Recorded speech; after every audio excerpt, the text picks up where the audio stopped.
All right, so advanced A&P, you made it, and you are still in a virtual setting, believe it or not, right? 2 years in. Like I say, hopefully at 2 weeks from tonight, February 2nd, I believe it is, we'll be able to meet at the Elkhorn campus in our classroom in the North Building E230. Unless you hear differently, that's the plan. All right, so Blackboard, those of you who've had me as an instructor before, the Blackboard template is pretty much where everything happens.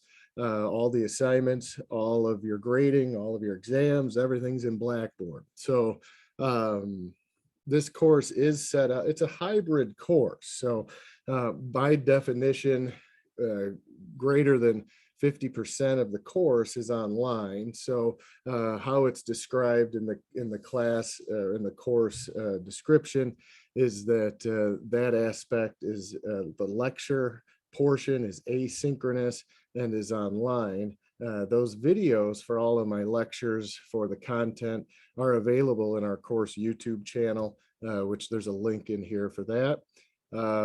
So when it comes to, and I have all of the PowerPoints in here as well. So I have this set up to be done virtually online. And then when we meet for the lab portion every week for those couple of hours, we're going to be going through case studies together. We're going to be going through some of the McGraw-Hill Connect labs. And then I also have, certainly I'll answer any questions, but I'm not going to be doing really any lecturing.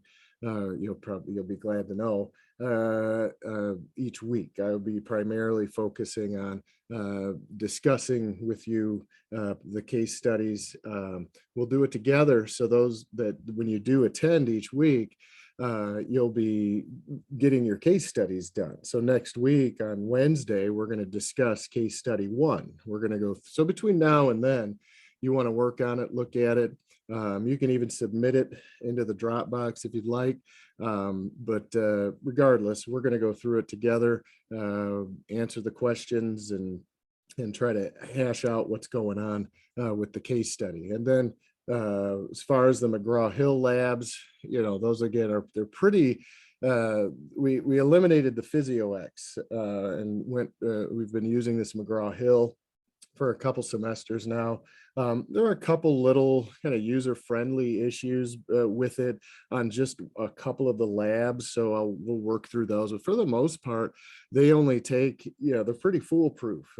They take anywhere from 10 minutes up to maybe 30 to 40 minutes to do those. So anyway, we'll look at those each week as well, and then maybe discuss some of the exam questions, maybe look at some of the Padlets, and basically just try to each week keep you on task. I think the biggest issue that students have faced in probably life, or let alone this class, is time management. So I have a calendar, I have it all set up, and as long as you stay on track each week, and not just by attending class, but by doing the required work between our class sessions. And then during those sessions, we'll be able to get some of that work done together. And again, basically to kind of keep you on track and on task. Now, I don't have firm due dates. I do have due dates in here, but you can certainly go past those if you'd like. Everything's technically due by the 25th of April, but certainly you're not going to wait that long to get everything done. So again, some students work ahead. I don't have things locked, so you have to do one thing and then it unlocks the next. It's not Zelda or Mario. Everything's wide open. So you can go fight Bowser all the way at the end without even, worrying about anything between, any of the Koopas or any of that. You just, if you want to go to 12, you can go to 12. But you don't, I don't know, whatever you want to do, but I have it set up to be pretty stepwise. And again, each week I'll be going through some, but again, some students work ahead, and it is set up where you could feasibly finish the whole course in a couple of weeks if you really didn't have much else to do and you wanted to do that. I don't know how much you'd get out of it by going that fast. So, but anyway, that's the deal. Attendance, again, each Wednesday, it's not required. It's highly recommended because, like I say, you'll be spared a lot of the stress of having to do the work by yourself at home, or wherever you do your homework. So you'll have a 2 hour kind of distraction free environment that's going to enable you to get a lot of your work done. So, take that for what it's worth. I don't count points for or against attendance. So we will have a couple, anywhere between 4 and 6 wet labs where you'll be handling equipment and pouring things and heating things up and taking temperatures and watching reactions occur. So those labs will also come with a lab kind of questions, if you will, kind of review questions of what you did. Those are not required. That packet would be considered extra credit. I don't have those built in to the grades. Your grades are all built in here as it stands, and the lab grades are built through the McGraw-Hill Connect. So again, with COVID, and the kind of yo-yo of what's going on with each individual's ability to attend for various reasons, I don't require attendance, and you don't get extra credit for it either. If you come and we do a wet lab, which I have in the calendar, you'll see when those dates are. And then you choose to submit the questions, well, the answers. I'll give you the questions. You submit the answers the following week. Then there's an extra credit column in Blackboard. You'll get some extra credit points for doing that. So, but anyway, that's the kind of attendance policy. Oh, and by the way, I should probably introduce myself. You can see it with your eyes, and you already know because you signed up for the class. But my name is Kevin Yoakum, and has my email address there. So other than that, if you want any more info, you can click instructor info, and it'll give you some other stuff that way. So, but anyway, I'm very flexible. Please just email me if you need anything. If you're unsure, if you need tutoring, if you need, if you're sick, if you get COVID, please let me know. There's a process for that. And again, by all means, if and when you do come to campus, remember that it's a mask policy, vaccinated or not. We've got a mask policy on campus, in the classroom. Social distancing for us is going to be a little bit tough. We'll do what we can in class. The class holds comfortably 16 students, but I think there are 15 registered, maybe 14 that apply, so again, just make sure that if you're not feeling well, or if you just flat out, even if you're feeling well, you don't want to come, that's up to you. I'm not here to tell you what to do, but just know that you can succeed just fine in this course if you don't come. That's again, that's not a requirement. So but know that if you do come, that it's going to be productive. So, but again, be responsible. Don't if you're not feeling good, don't come in. Wear a mask. Hell, wear two at this point, and wash your hands and all that good stuff. And we'll do what we can to stay healthy. Let's see. Syllabus. Let's get into that. Okay, course syllabus. It's the same every semester for every instructor regarding kind of the template aspect, so I won't bore you with that. But I will bore you with a couple other things, and that is my office hours are in Zoom on Tuesdays from noon to 2. Now, Tuesdays and Thursdays, I have quite a bit of availability. So, if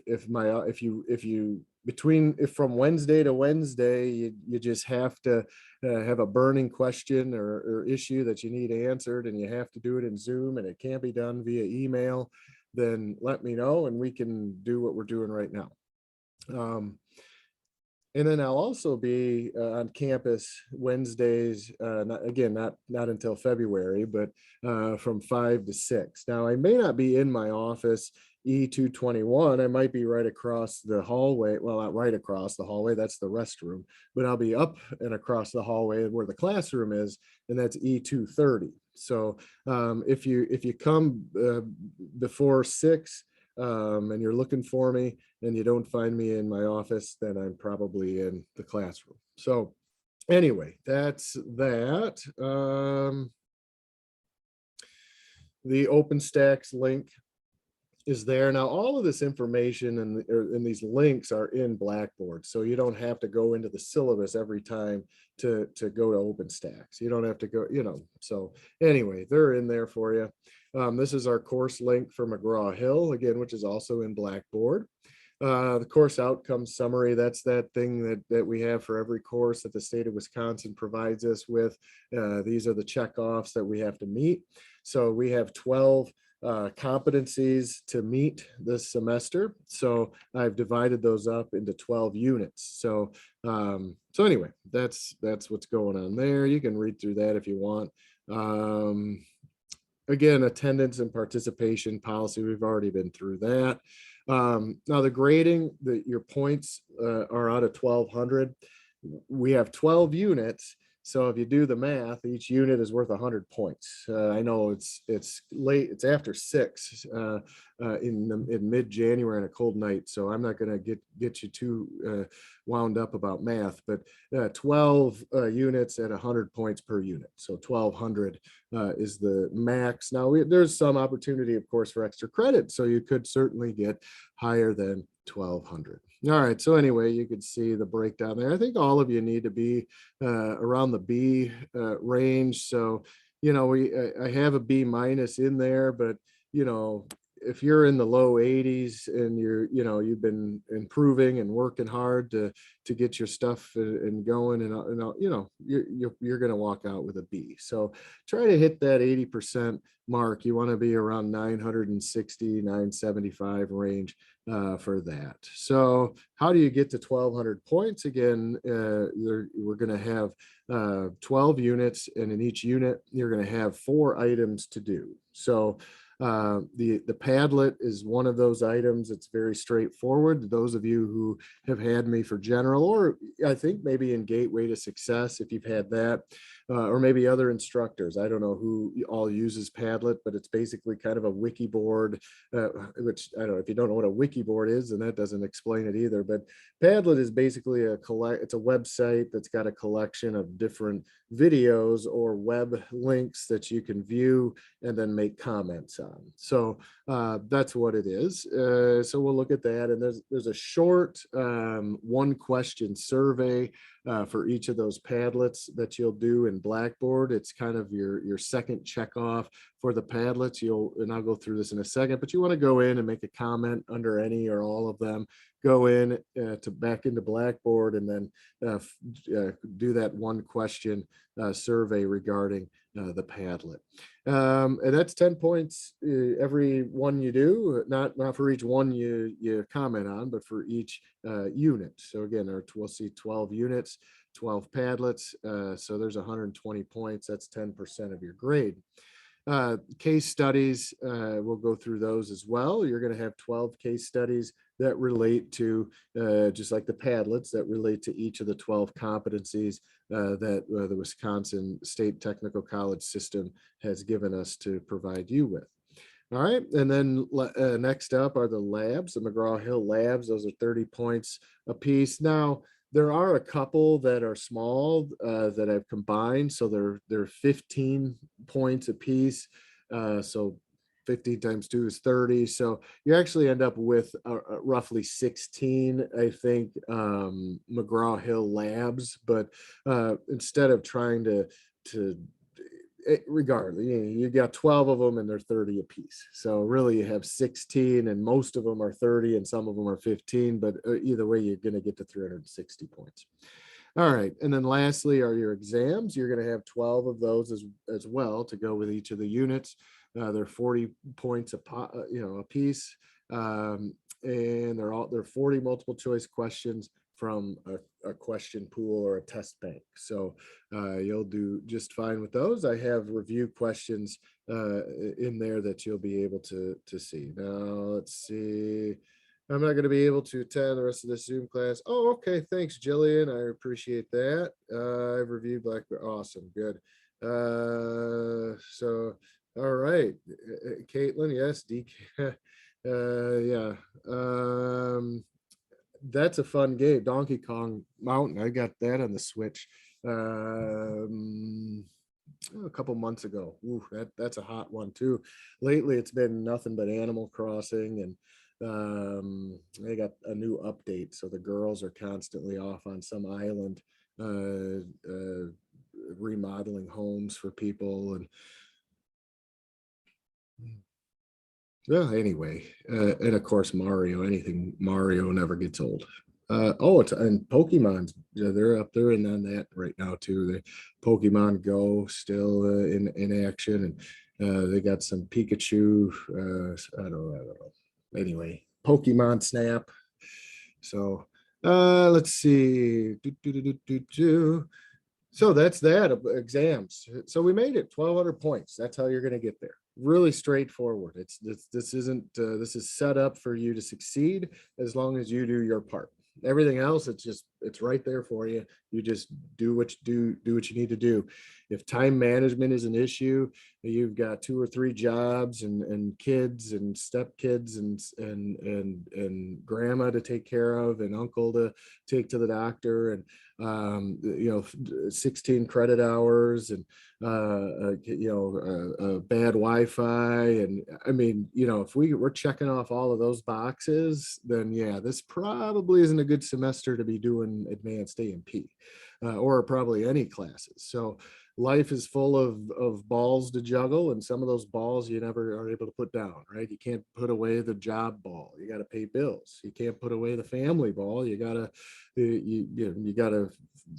fulfill that on so many ethereal levels. So those 2 balls are pretty easy to juggle. I can juggle those. You all can. 2 balls, we can handle it. You throw in a 3rd ball, whether it's school or an extra job or medical bills and medical issues. I mean, damn, it can get hectic, and I understand that. So, but only you know what you can handle. So this is made for you to be able to manage it, even if there are some bumps in the road along the way.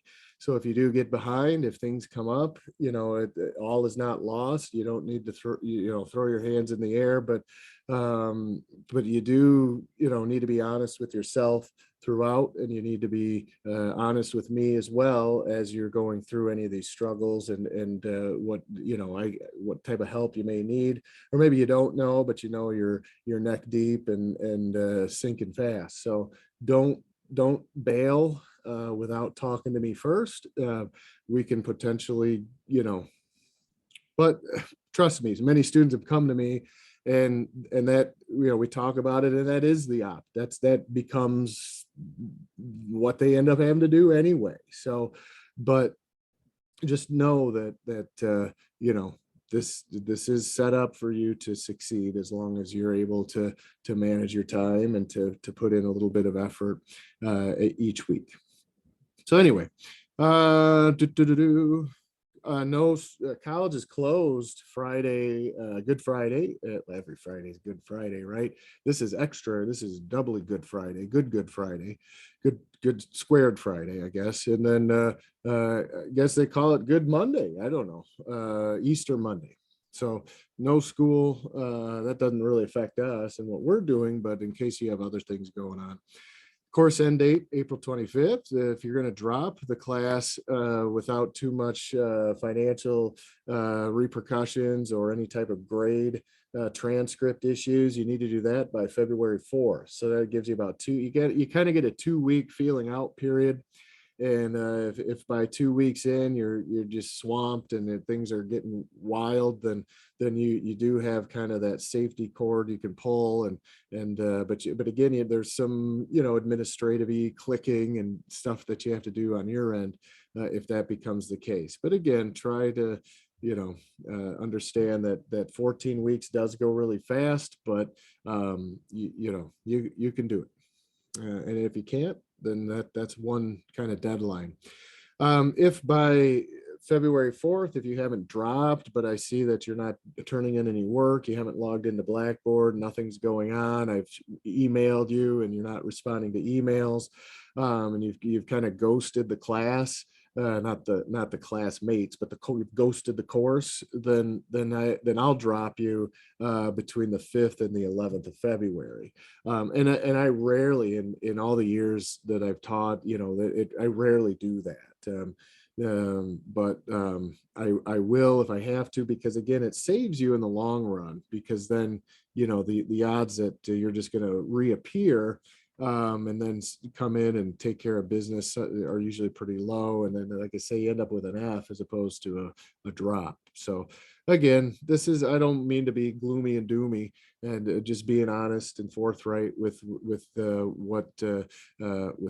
dates, and they're all here in the syllabus if you're unsure. And again, just reach out if you need help. Midterm grades, March 4th, and then last day to withdraw. So you can go actually all the way to April 1st and withdraw from the class. It's a little bit different than a drop. The withdraw is really more or less going to help you with your grade point average. It doesn't affect your GPA, but you will have to have paid, you won't get any refunds. You'll have paid for the whole course.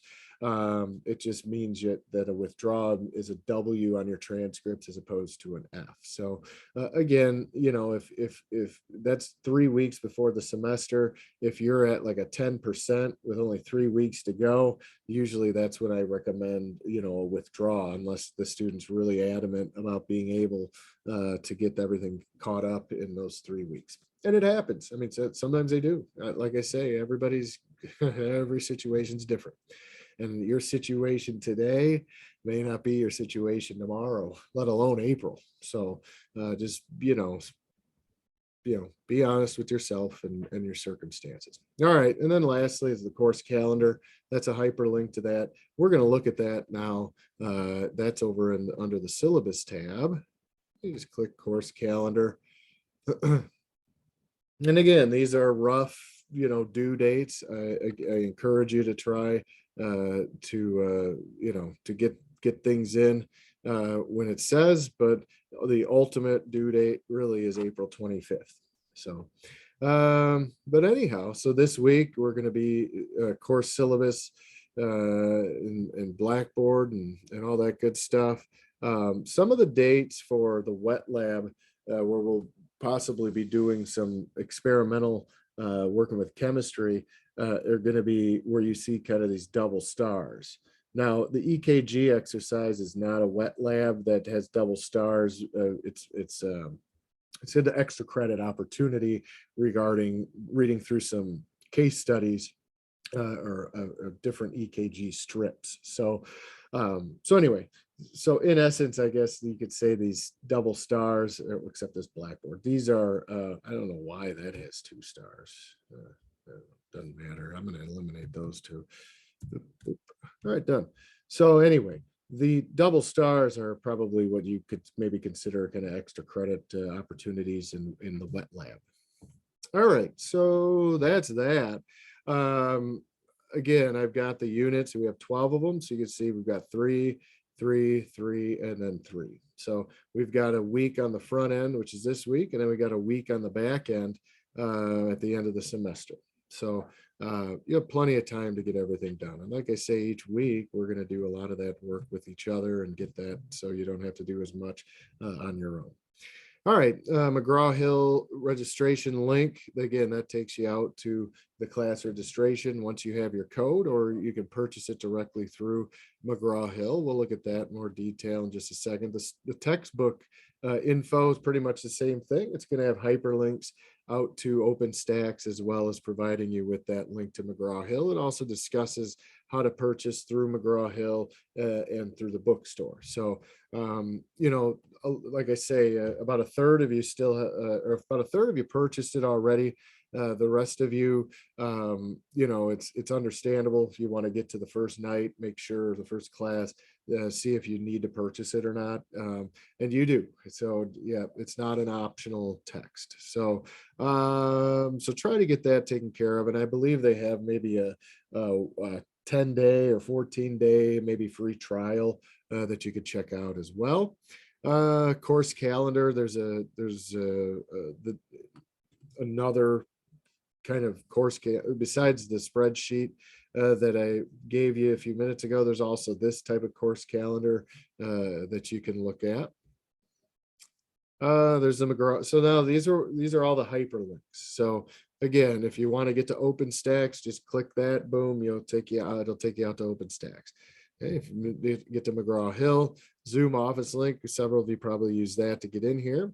So let's get into the nuts and bolts kind of what is available to you. We've got the how to use videos. So I'm going to go through briefly describing how to do each of these. So if there's anything you missed or you know, I do have archived videos, how-tos for those as well. I also have some other helpful web links. These are a lot of the Padlet videos and other videos that I use. These are the YouTube channels and playlists that kind of archive that those come from. So again, they're just helpful web links. And then this one is our actual course YouTube playlist that'll take you to the spring 2022 advanced list. And this again has archived those how-to videos as well as all of the lectures. Again, your lecture portion is asynchronous, so you'll want to watch these each week at your leisure as you do some of your prep for your exams, or just to understand kind of what's going on there. And I have the PowerPoint slides that go with these videos as well, so you can follow along in the slides and watch the video as you go. The other thing that's in your YouTube playlist is going to be some discussions on the case studies from the past. These are case studies that I use, but these are the some of the discussions I've done regarding those case studies. So I put those in here as well for you to access. Again, this is what we're going to be doing together each week in class. So if you miss class, because I'm not going to record probably any sessions after tonight. But I do have, if you miss class, the case study discussions, again, not as informative or as lively or as maybe helpful as if you were able to come to class, but anyway, take what you can get, right? If you can't make it. 3 and 4 and so on. So anyway, there might be some stuff about PhysioX in some of these videos. You know, you can watch them if you want. It's not certainly not necessary.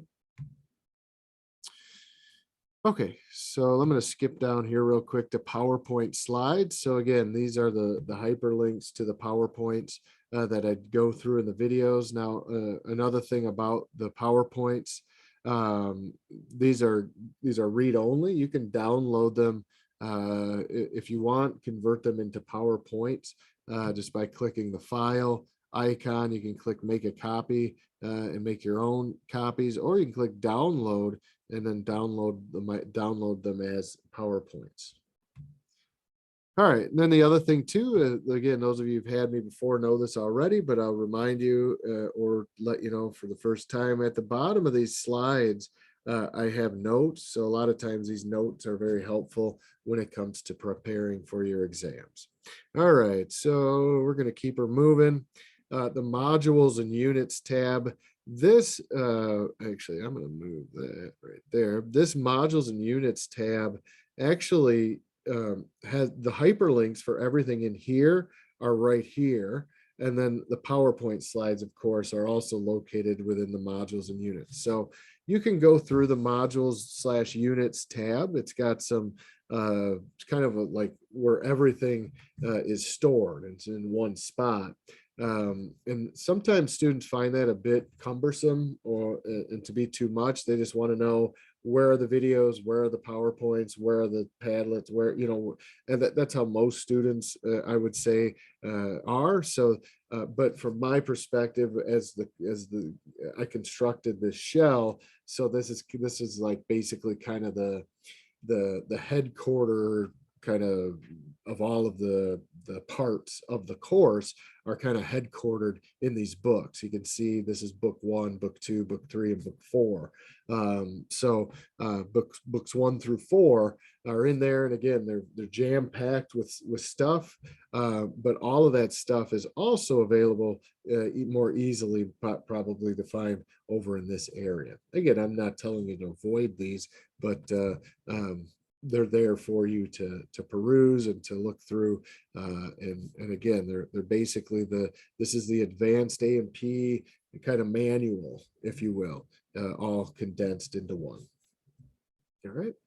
So let's see. Again, you'll find Quizlet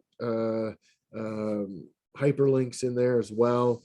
But for the most part, like I say, everything you need is going to be out over here. All right, so let's go to it. These are what you're graded on: the Padlet, case studies, labs, and exams. I'll zip through this, and that'll pretty much conclude everything for the night. And then you'll, like I say, next week we'll reconvene and go through some of the specifics from Unit 1 or Competency 1. So between now and then, try to do, try to kind of tour through Blackboard, look through, just get going, I guess, dive right in. So, because next week I'll check in and with you, and we'll go back through and go from there. So anyway, this is what a Padlet looks like if you haven't seen one before. It's kind of loading slowly because, again, there's a lot of info here. But here are the videos and web links that you'll find. And then again, when you want to comment under any one of these, just click the plus button at the bottom, and then it'll pull up a spot where you can type in any comments or thoughts that you have on that particular video. And again, some students make a comment under each one, some students make a comment under a couple, some just minimally do one. Okay, so in the subject line, you want to put your name, and then obviously in the text line, just put your comment. It can be as short or long as you want. And while you're at it, or even before you do it, you'll be reading through some of the other students' comments, and you can maybe able to develop your own. You can even, if you don't want to comment on a video per se, you can go through and comment on what other people have said. So, so feel free, take it how, we learn from each other, and there's some really fascinating comments that students from the past have put in here. So you can comment on those, you can add to them, you can even upload your own video or your own, if you find a web link that you think is relevant, you can add that in there as well.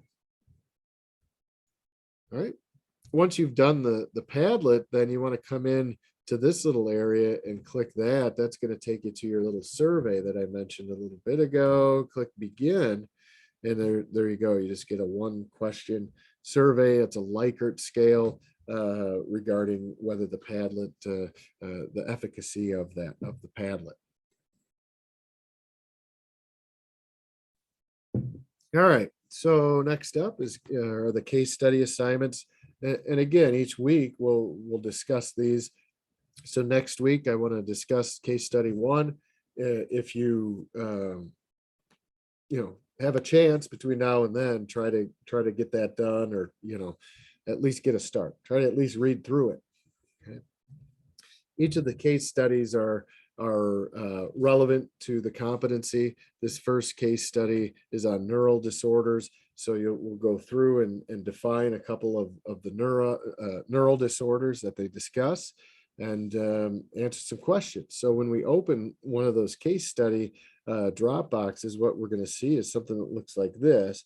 And each of these case study assignments is going to have the actual case study that you'll read through, and then the questions to answer. A lot of these case studies have the questions in them. I separated them out. I don't want you typing into the case study. I've separated out the questions. So this first one, you open that up, and and it'll give you some scenarios, and it'll ask you some questions. So again, next Tuesday, we're going to go through this, and you're going to do a lot of the talking. I'll do a little bit, but so try to have some ideas, try to get these questions answered, and come prepared, because you're going to help each other out, and we're going to work together to get a better understanding of what's going on. These are clinical case studies. So anyway, here are the questions that are in the case study separated out. So try to go through and answer as many of these as you can.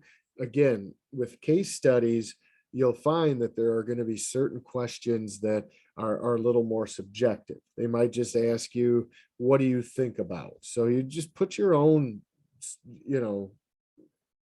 thought about from what you know already, which maybe you're not coming from much of a foundation clinically. That's fine. Just based on your experiences as a human, you've been around other people that have had headaches and that have maybe complained of different issues going on, different symptoms. So again, some of it's subjective. My point is, there aren't necessarily right or wrong answers for some of these. Okay, some of them do have wrong answers. Certainly, some of them are, what chemical blah blah blah, or name the buffer that is responsible for DDD. So those have specific, real, objective, this is the answer. So just be aware of that. Don't be intimidated by these students generally find the case studies to be their favorite aspect of the course, probably the most beneficial for your nursing careers. When it comes down to remembering and utilizing these in a clinical level. The McGraw-Hill labs are also all of these are beneficial. This whole course is. But anyway, have fun with the case studies. And next week, we're going to go through it together. So when you come to class, bring your laptops or bring your tablets and laptops. Certainly, if you don't have a laptop, bring a tablet, and you can pull this up. And I'll show you, you can make your own copy of this. These are read only. All my stuff is read only. So you can download it as a Word doc right here. Just go under File, go to Download, click Doc, or you may have the option, depending, to make a copy, and then you'll have a Google Doc that's your own that you'll be able to type into. So next week, we're going to go through this, and I want you to take notes and answer these questions. And by the end of the class, you're going to submit this into the Dropbox. It's kind of what you learned maybe in Gateway to Success and other classes. They have what's called an exit ticket. Seems kind of like what this would be. We're going to get this done together each week, the case studies, and then before you leave, you're going to put it in the Dropbox, and then done. You've got one assignment each week done. We'll have time to do the McGraw-Hill labs, get those worked on, get those done. And yeah, you'll each week, and the Padlets, those are pretty straightforward as well. So anyway, there's that. As far as grading goes, like I say, every Tuesday I'll be starting to grade. So I think all of you have used a Dropbox before. If you haven't, once you save your document, you just click Browse Local Files. It'll pull up the file spot. Just hit Documents wherever you have your item stored, and just drag it and drop it right in, or you can just highlight it and hit Open. Either way, don't forget to hit Submit. That's the last thing you want to do there. All right, so that's the case study stuff. Lab safety, you want to go through. Those of you who had general A&P, you probably did this already, but you're going to want to do it again. This is extra credit, 10 points. So go through the lab safety training slides, read through the checklist document, and go ahead and take that 10-question quiz. Again, it's not required. It's well, I mean, it kind of is required. The department would like to see everybody doing these. But it's 10 points extra credit, so I don't know why you wouldn't do it. And again, if you bomb it or you miss a few, just go back and take it as many times as you want. And we won't spend any time in class going through that. I don't think, you know, I mean, if you have questions about it, certainly email me, but I think you guys will be just fine ripping through that on your own. All right, and then the labs themselves, these McGraw-Hill labs, under the lab practice tab, just click on one of those babies and it'll take you out to, mine looks different than yours. This is the teacher view or the instructor view.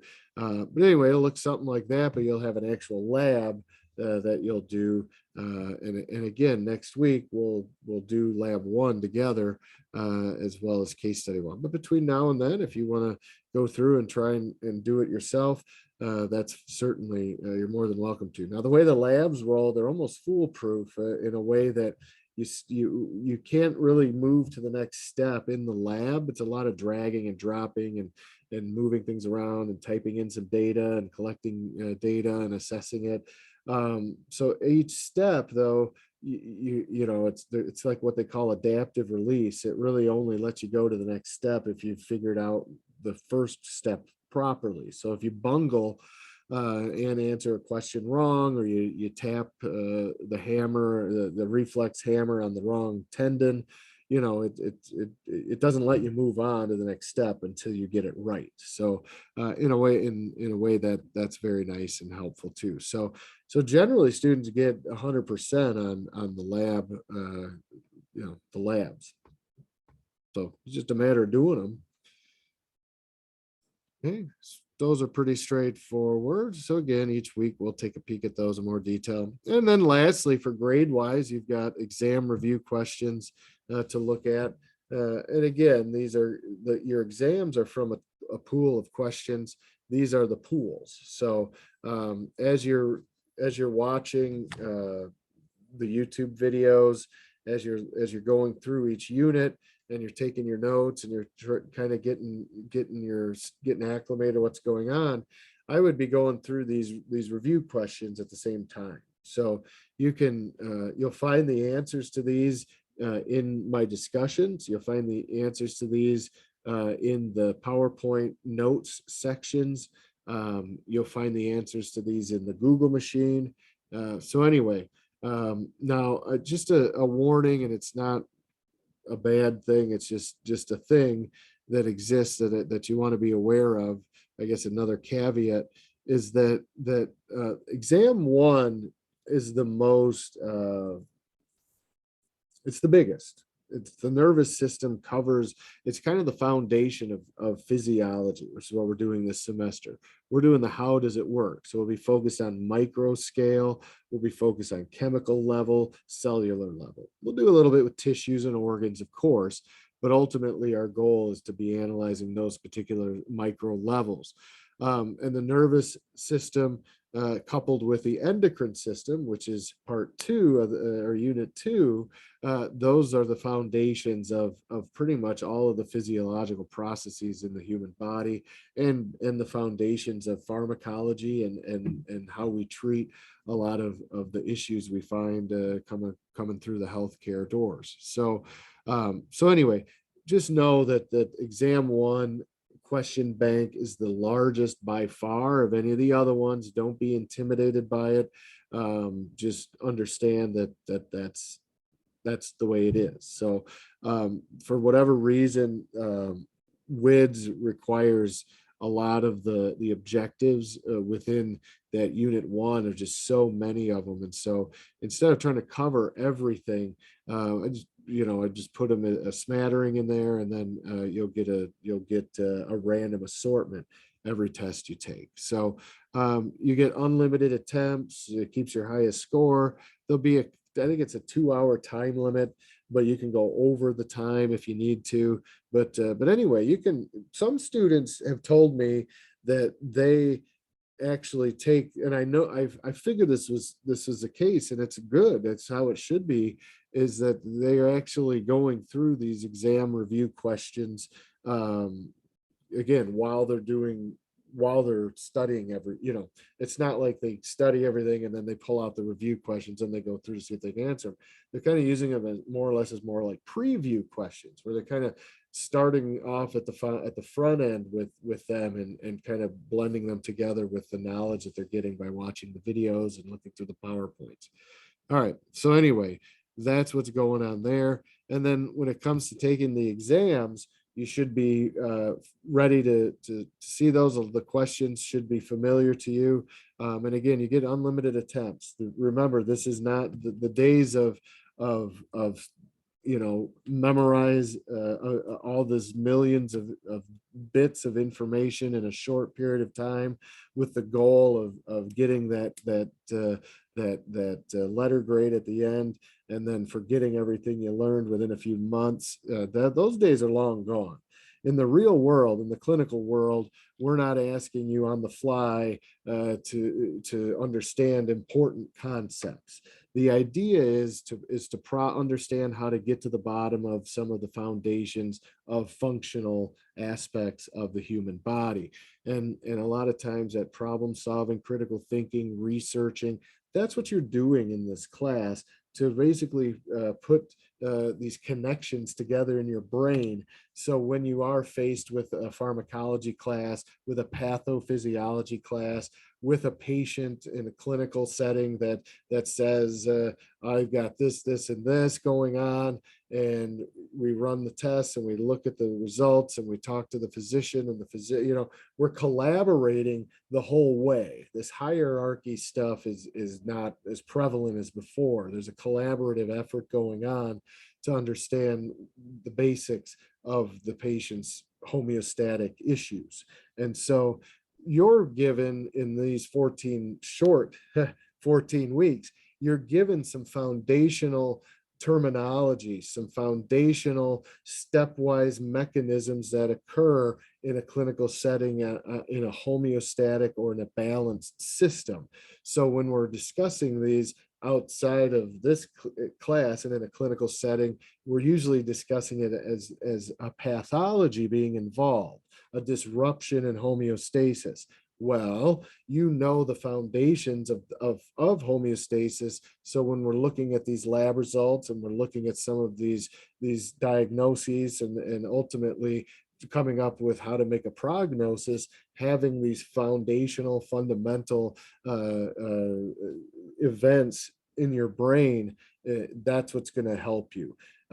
Not just trying to memorize every single thing that's going on. That you'll never do it. It's impossible to do, and you wouldn't want to do that anyway. It's no fun. It doesn't make learning fun. It makes it a chore, and we don't want this to be a chore. We want this to be something that you're embracing as fundamental aspects, and the next step that you're taking in gaining information and knowledge toward being able to participate and provide feedback, and even some of your own analysis when it comes to collaborating in a clinical setting with physicians and other caregivers, and of course the patient. So yeah, students always ask, why do we have to know this? Well, you do need to know it to some level, but more than that, you need to know how to find the answers. You need to know how to ask the right questions. You need to know how to put the puzzle pieces together in your brain. So ultimately, when you're faced with these clinical situations, you're not completely in the dark with what acetylcholine is, or with and how it works, or with what calcium imbalance can cause, or pH imbalance can lead to, or what metabolic disruptions, which is what we're seeing primarily in the clinic today. We can check off this whole list of items: type 2 diabetes and hypertension, and now we've got the respiratory issues, certainly, and then the side effects of COVID on what it's doing. So anyway, knowing the basic fundamentals of how each body system is working and how they're all intrinsically linked is going to enable you to be successful with a growth mindset in not just the clinic, but in life itself. So having said that, I'm pretty much done. The exams, again, they're 40 questions. I show you all of them at once. I'll just click on exam 5 just because it's there. I think it says you got a 2-hour time limit. Again, you can go over that if you want, but There you go. So you just get 40 questions. And it's not on, I don't have this thing set to be, on lockdown, and you can't Google stuff, and I've got a camera on you from all angles. So if your head twitches a certain degree angle, that it pings, and then I get a ping, and then I have to call the gateway plagiarism police, or cheating cops, or what. No, Jiminy Christmas, that's not how it works. This isn't a test center. But and having said that, when you guys go to take your NCLEX, if you're going to be a registered nurse, if you're going to do that, that's the route. They've changed the NCLEX and no longer just be sitting at a computer and you're just answering a bunch of multiple choice. They're now asking you some case study specific, clinically relevant applicability questions. So that's how I've always rolled with A&P. It makes it easier to understand, more palatable, more interesting if you have kind of a light at the end of the tunnel. And that light at the end of the tunnel is just having that clinical knowledge and that clinical foundation to be able to apply what you're doing, as opposed to just take a bunch of tests and get grades and memorize stuff and feel bad about yourself because you bombed, because you didn't do what I told you to do. That's nuts. So that's not how we do things in here. So yeah, Caitlin. Can we retake exams if we do bad on them? Oh yeah, take them it's unlimited.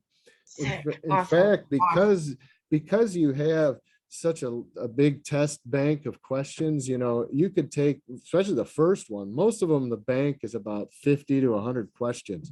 So in that way, if you take it 2 or 3 times, you're going to start seeing maybe the same questions over and over. And that's a good thing, because that repetition helps drive these messages home into your long-term memory brain.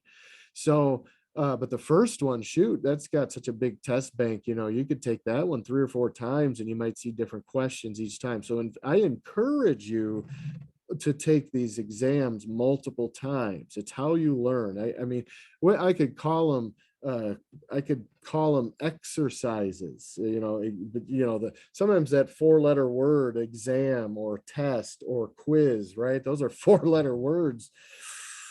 That gets some people a little bit shoulders in the earsy. So we want to stay away from that. So maybe I should relabel these exercises. But even that word exercise, that gets people thinking about, fitness exercise, and that's a red flag. That's like diet. And so anyway, these are awareness things that you'll do with a bunch of questions to answer. So anyway, yeah, do as many as you can, as often as you like. And again, that's how you're going to really embrace and connect with this material. So the more mistakes you make, the more you learn. Oh, absolutely. Mistakes are simply learning opportunities. That's it. There's no, yep, absolutely. So, and yeah, this is the way it is. This isn't the old days. The old days weren't very long ago, right? And you guys can attest to it now, that you've had instructors. Potentially, you may have one this semester. You may have had several last semester, and every semester you've been in school. But I'm telling you, there are more and more of us out there, and you'll be exposed to more of us that understand the realities of pedagogy and the realities of applicability with what we're doing in the classroom, and that the onus is really on the learner, and that the instructor is there to help guide you. We're a tour guide, in essence, of this amazing journey through the human body. And yeah, I've had a license to drive this tour bus for a long time, but that doesn't mean I'm taking the wheel and I'm zooming through the safari. We're just going to zoom through the forest and come out on the other side, and your eyes will be bulging out, and you'll be puddles of pus, and you won't know anything. That's not how it's going to work. So yeah, it's your experience. I want you to take the wheel. I want you each to have your own little Mario Kart, in the woods, and in the jungle, and then going through and do your Pokemon Snap and taking pictures along the way, and enjoy the ride. This isn't some sort of like you got some lunatic at the wheel that's just, get your asses on the bus, pedal to the metal and buckle up or not and hang on, and we're going to get you to the end. Whew, yeah, we've all been there, right? Heck, that's the norm, We're in gonna pass the rickety bridge at the end without falling off. yeah, yeah, right. So, yep. So yeah, we're gonna avoid the rickety bridge, right? And if we come across one, we'll build it better. And then, so yeah, we're not gonna avoid and bury our heads in the sand and pretend that, that it's everything's great, but we're also not gonna expect that, we're gonna have everything handed to us. So you guys are a great group. I know most of you, and if I don't know you, I will by the end of the semester, and know that I'm here to help, and I'm here to facilitate and to kind of hold the torch through some of the darkness of these concepts. But in the end, you've got that ability yourselves, and thankfully we have a lot of tools at our fingertips, and the best tool of all is your heart and your mind, being connected and being able to be open to exploring and open to these experiences of learning such difficult material, because it is difficult. I'm not going to deny it, but I also don't expect you to have some sort of attain some sort of great amazing rote knowledge of the specifics of this in only 14 weeks. That's impossible. I've done it for 20 plus, I don't know, it's 30 years now. My first A&P class was in 1991. So it's 90, actually it was spring, let's see, fall of 1992. Fall of 92. So almost 30 years ago. So, and I still barely know the half of it. So, so we're together for 14 weeks. So my job is to really provide you with that little flame and flicker, and let you kind of take it and decide where to go with it and how to light it and keep it burning bright, off into not just April 25th, but through the rest of your lives, because this is an exercise in understanding, again, problem solving and understanding, learning opportunities as they come, and ultimately how to connect this material and make it make sense, at least more than you were able to yesterday and the day before. So, but that's on you, to do, and all of you are motivated to do it. Everything is available to you. So just make sure time management, you can listen to me and hear all of this, and we can get together every Wednesday and knock some things out, to hit some check offs. But from Wednesday to Wednesday, you've got a lot of hours between Wednesdays to do stuff on your own. So make sure that you have the ability and the wherewithal and the motivation, and that you follow through with setting aside that time to get all of that done. Because I'm telling you, it's as kind of finite and simple and check offy as I make it seem today, it is that way. But that, like I say, there's a lot of time between Wednesdays that you need to make sure that you set aside and look at Blackboard and look at this information each day, and really start to see it in your everyday lives. So when you're at the grocery store, when you're online reading other articles, when you're at the clinic, if some of you work in a clinical setting already, when in any aspect of your lives, start recognizing when it is and where it is that you see these anatomical, physiological, pathological kind of concepts. Also recognize other aspects that go on in your lives that are important to your own physiology and your own homeostasis. What triggers do you encounter that or stimuli do you encounter that affect your own physiology in a way that's towards stress, which is increasing your heart rate, increasing your blood pressure, increasing your sweating, increasing, sweaty palms, or whatever, dilation of the pupils, whatever it might be. Start to, as you understand physiology, start to recognize it in yourself when these your own physiology changes, and And are these stimuli or are these triggers really yours? Are they relevant to you enough to be altering your physiology? Sometimes it's a good thing, right? If we're watching a movie, it's exciting, or the new Cobra Kai came out, you're on the edge of your seat, or you're playing Mario Kart, you're almost at the end, you're going to win there are tons of stimuli that cause that sympathetic nervous system and that stress response to kick in. Those are good stressors, right? But how quickly we come down from those and get to the reset button of that homeostatic range sphere, or getting back into it.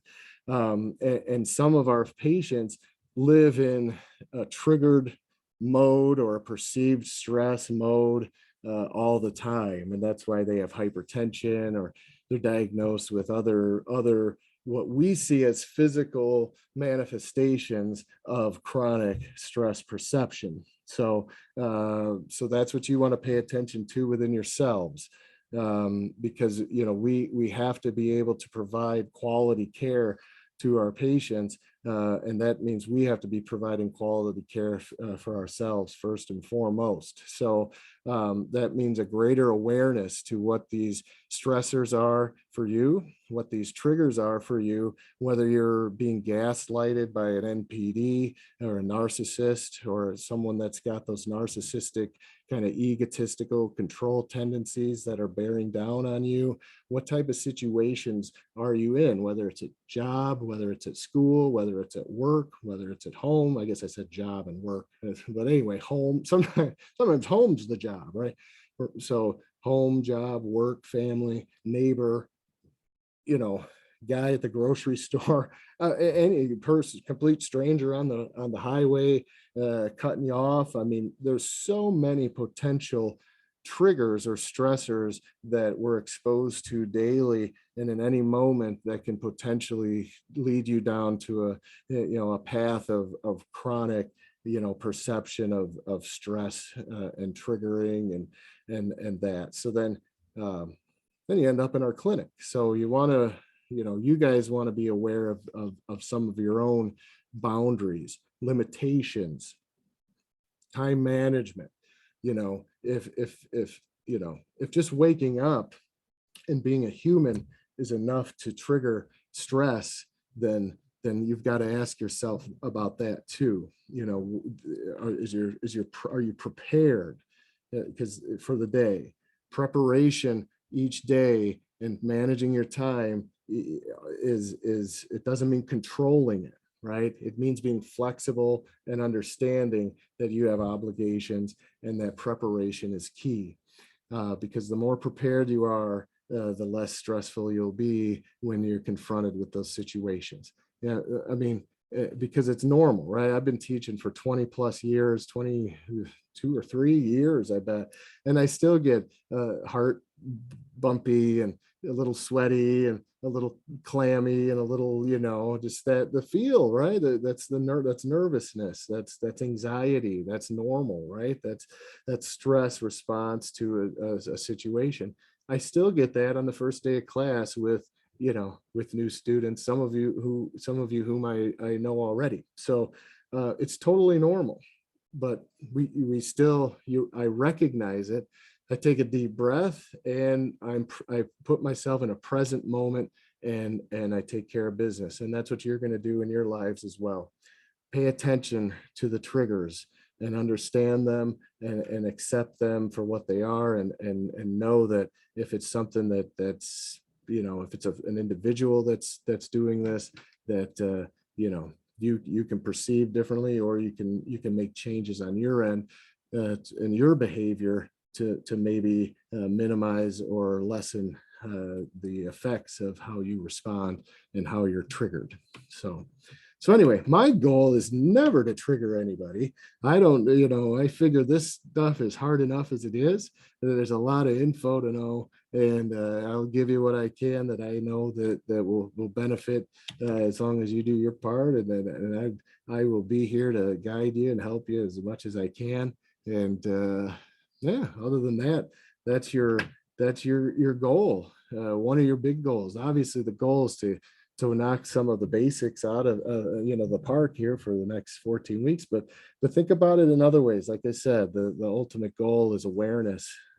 You need to be aware of your physiology, aware of your consumption, aware of your movements, aware of your senses and everything that's coming into them, and then how you respond to those triggers or those stimuli.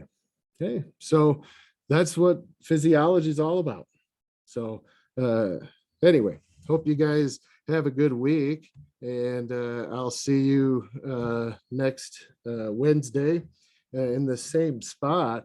I'll send out an announcement and maybe a couple between now and then. And but like I say, between now and then, if you haven't already, get that McGraw-Hill Connect access, get that.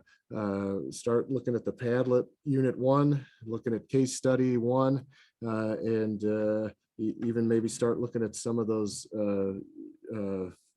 nervous system questions. And yeah, just start working on it. Start thinking about how you're going to manage your time and how you're going to fit it in. And maybe it's just once a week that you've got a couple hours available to do it. That's fine too. Everybody's different, but make sure that you're thinking about it and that you're putting it into action.